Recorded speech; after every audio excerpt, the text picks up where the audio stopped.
Middle of the field, Richardson.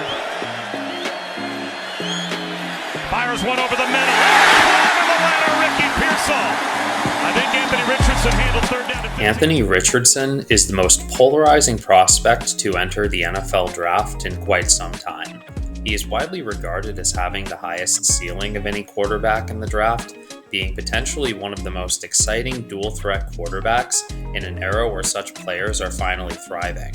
He's also widely regarded as having the lowest floor of any quarterback in the draft, being potentially a glorified running back, incapable of completing routine passes to keep his team moving down the field. If you clicked on this video, or if you've seen my What I Would Do mock draft, you can guess which side I land on. In this video, we are going to look at the reasons why I would take Anthony Richardson number 1 overall in the 2023 NFL Draft, as well as looking into other potential teams he could go to. If you like this content, please like and subscribe, it really helps out the channel. And if you have thoughts on my arguments, I'd love to hear about them in the comments section. Alright, let's get started.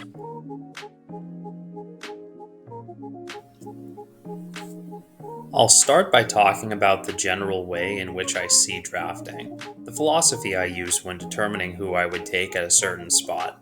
Of course, evaluations play the dominant role in this, but I really think there is more to it than just how skilled a prospect already is. I think if you are a team that is already good, particularly if you are a Super Bowl contender, you should be drafting safe players that can make an immediate impact on your team. Super Bowl windows tend to be rather short-lived in the NFL, so I would prioritize getting immediate impact players and not taking risks that could set your franchise back. The exact opposite logic applies when we are talking about bad teams, for whom I would recommend swinging for the fences. The worst case scenario is your pick is a bust and you suck, but you already suck anyway, so nothing of value is truly lost. If you hit, however, it could potentially transform your franchise, and few players would be more transformative than Richardson. Furthermore, many of the great quarterbacks in the game today weren't the polished products right out of college layman draft analysts often gush over. It is in fact often these quote-unquote toolsy quarterbacks who pan out at the next level. Think Josh Allen out of Wyoming or Patrick Mahomes out of Texas Tech. These are guys who didn't win or play against the best competition or throw with the greatest accuracy in college, but they all had the tools they managed to put together at the next level. As we will discuss in a second, Richardson has all the tools to be the next great quarterback in the NFL, even if he also needs time to develop. Finally, and I'm not the only draftnik to value this, but age has to be considered when evaluating prospects. The younger a player is, the more time they have to develop, and the more likely they are to do so.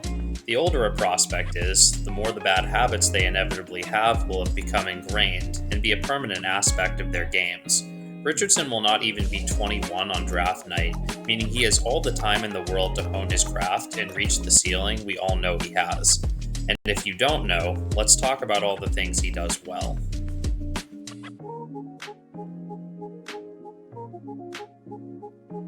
When it comes to Richardson's strengths, there is certainly a lot to talk about, otherwise I wouldn't be making this video. I'm going to start with the thing everybody knows about Anthony Richardson, his freakish athleticism. At the Combine, he came in at 6'4", 244 pounds. He ran a 4.43 40-yard dash with a 40.5-inch vertical jump and a 10-foot 9-inch broad jump. His relative athletic score, per Pro Football Focus, was number 1 amongst all quarterbacks and 3rd overall among all players since at least 1987. Richardson's athleticism often shows up on the field, where he regularly makes defenders look stupid trying to tackle him. His shiftiness combined with his straight-line speed creates a dynamic that opposing defenses have to respect, leading to new opportunities for the players around him. These traits essentially force teams to move to exclusive zone coverage, as it's simply harder to defend the run from man. The end result is a simpler defense for Richardson to attack, which will only become easier as he learns to better move through his progressions. This should not lead you to assume Richardson can't go through his progressions. Many extremely athletic quarterbacks rely on their running ability and never really learn to actually play the position. Richardson, however, played in an offense that asked him to do most of the things NFL quarterbacks are expected to do. Specifically, he would do 3, 5, and 7-step dropbacks. He was asked to maneuver inside the pocket before even thinking about taking off to run. He was asked to go through NFL-level progressions, and he rarely had run-play option plays to lean on. In other words, Richardson, despite his already existing skill set, wants to be a quarterback first, and he has the experience in an NFL-type system that will allow him to do so. The biggest sign of this, as well as the most difficult thing to coach, is Richardson's pocket presence. He is still somewhat raw at this, but he has demonstrated a remarkable ability to maneuver in the pocket for a player as inexperienced as he is. One way to demonstrate this is to look at how rarely Richardson takes sacks. Out of 82 qualifying quarterbacks, Richardson ranked 6th in pressure to sack conversion rate at 9.2%. This is a sign of Richardson's innate ability to get away from pressure before it gets to him, a skill that his athleticism certainly helps with. This is particularly impressive considering how often Florida's offense asked Richardson to hold on to the ball to take deep shots. Richardson let go of the ball in under 2.5 seconds on only 30% of his dropbacks last season, which was the lowest rate among qualifying quarterbacks in the Power 5. It's unsurprising that Florida asked Richardson to go deep so often when his arm strength is the first thing that pops out when you look at him. A simple flick of his wrist and the ball goes flying 50 yards downfield, or into the roof for that matter. Okay, there you put a little extra. Oh, yeah, we knew that was coming. Kembe Mutombo at the roof. No, sir. Look at him have This strength also allows Richardson to fire bullets into tight windows, a skill that will serve him well in the NFL, where the windows only get smaller. This should not be taken to mean Richardson is a one-speed thrower. He has demonstrated remarkable touch, again, for a quarterback as inexperienced as he is. This is one of the many skills Richardson demonstrated improvement on over the course of the season. This graph shows his raw statistics in each month of the season. Just looking at it shows the obvious. Richardson was not the same player at the end of the season that he was at the start. In conclusion, I want to note here that while Richardson is often seen as a high-ceiling, low-floor player, I think his floor is much higher than most are giving him credit for. The worst-case scenario, I think, is that Richardson ends up being a better version of Justin Fields, who broke out last season as a dynamic dual-threat quarterback. Richardson is already inarguably more athletic and might already be a better pure passing quarterback. Richardson's philosophy of passing first and his experience in a pro-style offense gives him a solid foundation to work on as he works on improving his weaknesses.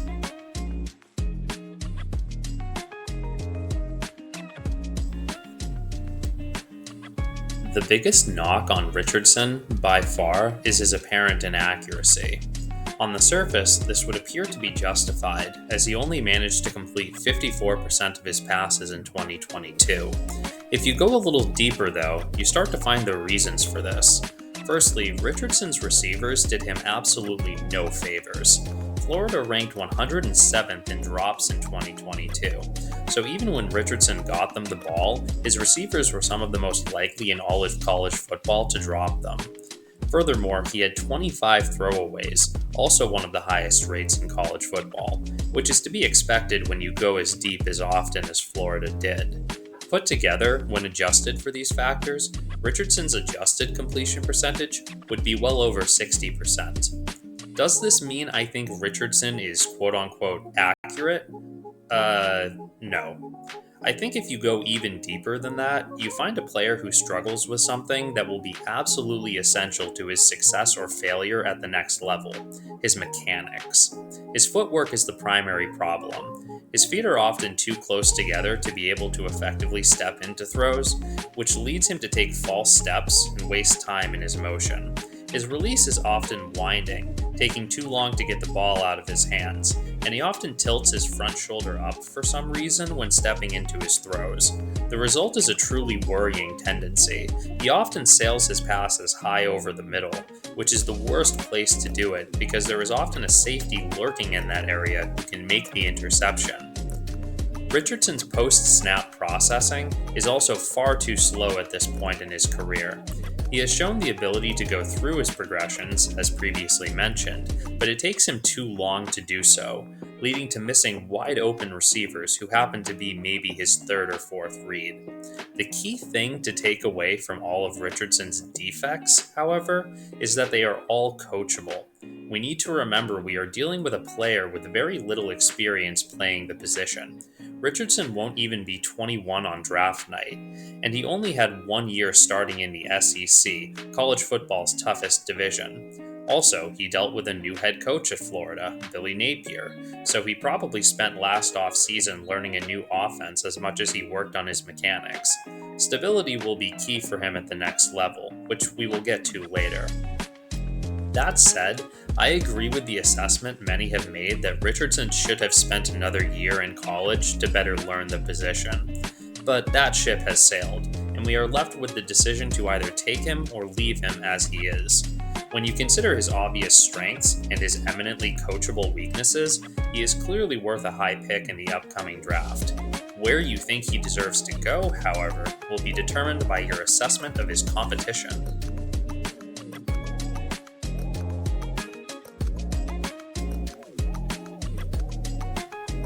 I really don't want to shit on any of the other top quarterbacks in this draft, except for Will Levis.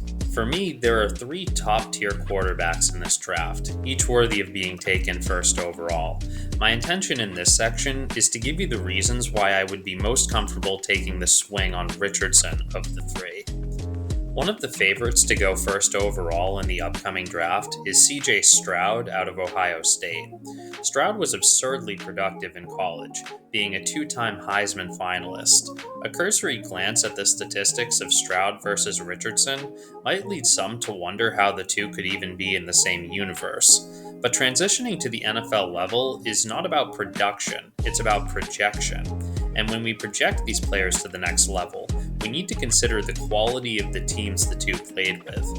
Looking at Stroud's supporting cast, we quickly see that he played with 2 receivers who went in the first round last year, one who is likely to go in the first round this year, and 2 who are likely to go in the top 10 next year. He played behind 2 offensive tackles who are expected to go in the first round this year as well. In other words, Stroud's offense was absolutely stacked, whereas we have already discussed the lack of viable targets Richardson had to throw to. Stroud's athleticism and creativity have also been questioned, although he really seemed to put it all together in the biggest game of his life against college football's best team in Georgia. That is one game though, and Ohio State certainly had the talent on offense to match up with Georgia's defense. Bottom line here is there are legitimate questions about Stroud's ability to keep up his production without so much offensive talent around him and without Ohio State's scheme to help him along. The other quarterback likely to be taken number 1 overall is Bryce Young out of Alabama, who won the Heisman in 2021. He shows phenomenal anticipation and accuracy on throws to all levels of the defense. He goes quickly through his progressions, and he always seems to find the open receiver. Alabama is often known as a stacked team, but that really wasn't the case for Young's career there, as Alabama is not projected to have another offensive player taken in the first round in 2023 or 2024 as of right now. The knock on Young, as everybody knows, is his lack of size.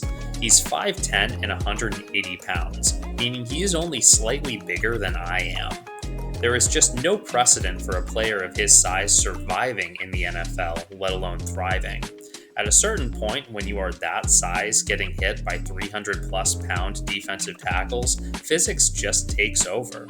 Young's shoulder injury last year, I am confident will not be his last. Still, I will say if Richardson were not in this draft, I would take Young number 1. It's risky, yes, but so is Richardson, to be fair. I would just rather take the risk on a big athletic guy like Richardson with all the tools to succeed at the next level instead of a unicorn at the position, who may or may not be able to stay healthy. I am, however, prepared to eat those words because Young does bring so much to the table, and he is a much more polished passer than Richardson is at this point. I think we can all agree, however, that Richardson's ceiling is much higher than Young's, and if I have the top pick, I want to take a chance on the guy who could be a generational talent. Which brings me to the final of the big four quarterbacks in this draft, Will Levis. This dude literally puts mayonnaise in his coffee. He probably puts pineapple on pizza too, that sick fuck. In all seriousness, Levis did have to deal with a worse supporting cast than even Richardson, so his struggles are rather understandable. His problems are also largely mechanical, so they could really be improved. Levis, though, has never really demonstrated the ability to make touch throws. His arm strength has led him, unlike Richardson, to essentially be a one-speed thrower, unable to layer passes into the higher levels of a defense. Levis also has an abysmal pressure-to-sack conversion rate of over 30%, meaning many of the sacks he took really weren't his supporting cast's fault. He simply held on to the ball way too long and didn't make use of his mobility the way Richardson did regularly. Also, a quick glance at his Instagram makes me terrified he might be the next Jackson Mahomes. I'm sorry, Will, but NFL teams are looking for a quarterback, not a bodybuilder. I would still take a chance on Levis if I was a team drafting in the late first round, just not in the top 5.